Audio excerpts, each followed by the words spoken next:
ci gaba da bibiyar tashar AMD TV Hausa. Tashar AMD TV Hausa katafariyar tasha ce wacce ta saba kawo muku al'amuran yau da kullun. A yau labarin namu ya tako muku wani shahararren jarumin mawaƙin hip hop wanda kuka fi sani da DJ AB. DJ AB babba ne kantameme ne kuma ya shahara a ɓangaren waƙoƙin hip hop.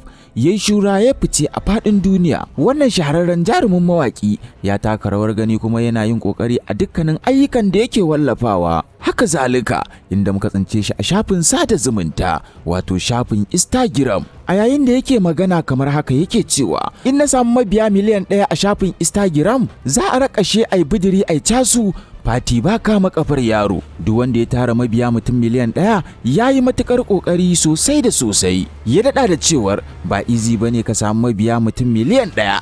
Duk wanda ya samu mabiya mutum miliyan 1 a shafin Instagram yayi matukar kokari sosai da sosai. Kamar irin su Adam A Zango yana da miliyan 1, Ali Nuhu shi ma yana da miliyan 1, irin su Rahama Sadau, Fati Washa, Nafisa Abdullahi. To wayannan shahararrun jarumai sai dai san barka. Haka zalika a inda muka ƙara bincikawa sai muka hango Diesel ya yi mishi comment daɗin ƙarawa BOC ma haka. Wannan shahararren jarumi yana nan yana taka rawar gani, yana bajinta, yana abin ayaba kuma yana da tarin ɗimbin masoya maza da matansu. Shahararren jarumin mawaƙin hip hop DJ AB mune maka fatan alkhairi da nasara. Ku ci gaba da bibiyar katafariyar tashar mu AMD TV Hausa, ingantacciyar tashar da ta saba kawo muku labaran Kannywood gami da labaran duniya. Kada dai ku manta har ila yau muna tare da ku. Ku danna subscribe kana kula tsakararrawar sanarwa domin samun sababbin shirye-shiryenmu na gida da na waje da dai sauran abubuwa masu amfani.